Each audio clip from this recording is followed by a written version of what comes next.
الرحيم ومن الناس من يقول آمنا بالله وباليوم الآخر وما هم بمؤمنين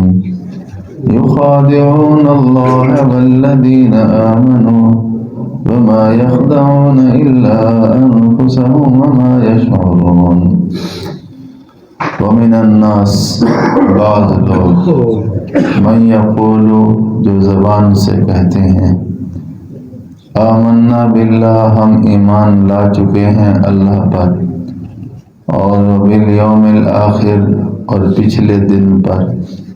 آخرت کے دن پر وما هم بمؤمنین حالانکہ نہیں ہیں وہ بالکل ایمان لانے والے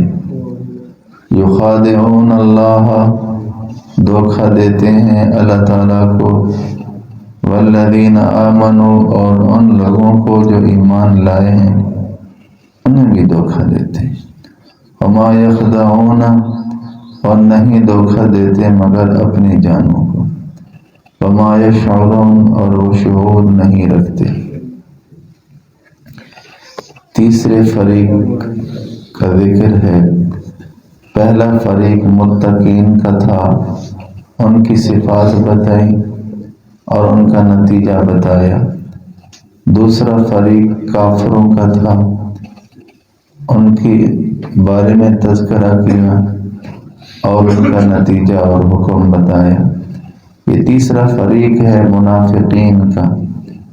ان کی صفات بیان کر رہے ہیں تو فرمایا ان کا نتیجہ قرآن نے کئی جگہ ذکر فرمایا ان المنافقین فی الدرک الاسفل منافق ظالم ایسے ہیں جو کافروں سے بھی نیچے طبقے میں ہوں گے جہنم کے اندر بہت خطرناک لوگ ہیں لکھا ہے ابو جہل کی تلوار نے اتنا نقصان اسلام کو نہیں پہنچایا جتنا منافقوں کے نفاق نے اسلام کو نقصان پہنچایا منافق نفاق سے مشہور ہے جنگلی چوہا ہو گو ہو اپنے چار بل بناتی ہے ایک سے داخل ہوتی ہے شکاری اس کو کھودتا ہے وہ دوسرے سے غائب ہو جاتا ہے اسی طرح منافق بھی ظاہری طور پہ تابعدار فرما بردار لیکن اندر سے کفر رکھتے ہیں عقیدہ کفریہ یہ منافق ہے اعتقادی عقیدے کے اعتبار سے منافق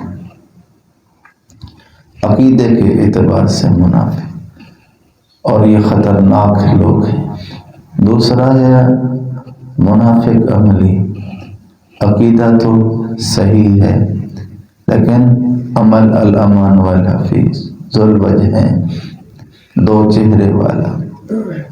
باہر کچھ اندر کچھ اس کی نشانی بتائی گئی اذا حدث کذب جو بات کرے گا جھوٹ بولے گا وَإِذَا اؤْتُمِنَ خَانَ جب امانت رکھی جائے گی خیانت کرے گا وَإِذَا وَعَدَ أَخْلَفَ جب وعدہ کرے گا تو وعدہ خلافی کرے گا یہ منافق عملی ہے اللہ ہمیں محفوظ فرمائے نفاق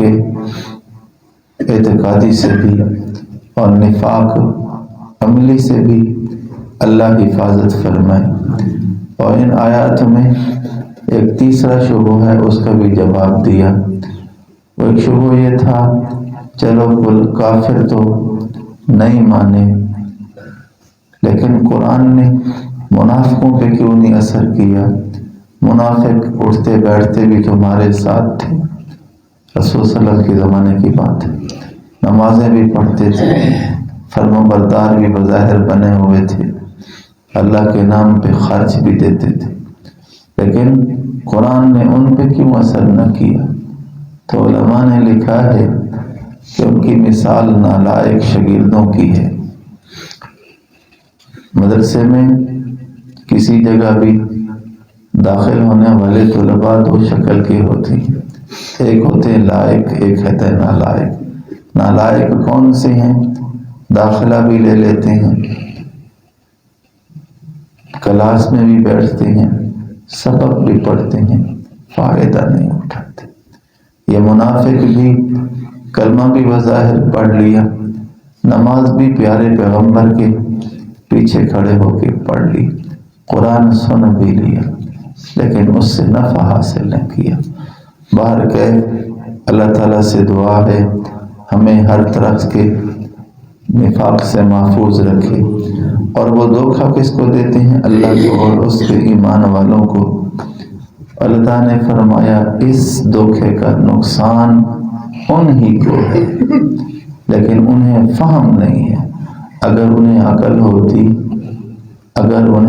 ہوتی تو انہیں اس نقصان کا پتہ چلتا کہ اللہ کو دھوکہ دے گا، اللہ تو جانتا ہے تمہاری رگ سے واقعی۔ تو اس لیے فرمایا خداؤنا نہیں دھوکہ دیتے مگر اپنی جانوں کو، اور انہیں شعور بھی نہیں، فہم بھی نہیں ہم کر کیا رہے ہیں۔ اللہ تعالی ہماری حفاظت فرمائے۔